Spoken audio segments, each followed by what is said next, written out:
Yan idol, ito nilinis ko yung painuman kasi magpapalit na tayo ng painom. Kaya nung umaga, ito ang ginamit ko, probiotics, kasi wala na tayong kalamansi, naubusan no.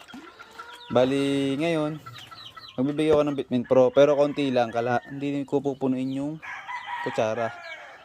Kasi kaunti lang yung tubig natin, mga kalati lang, para goods na yun.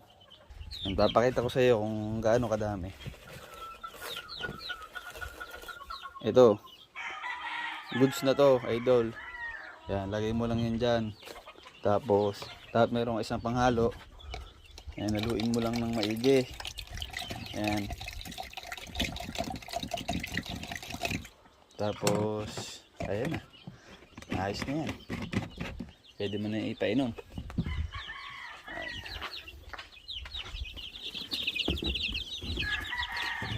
Idol, papainumin na natin to.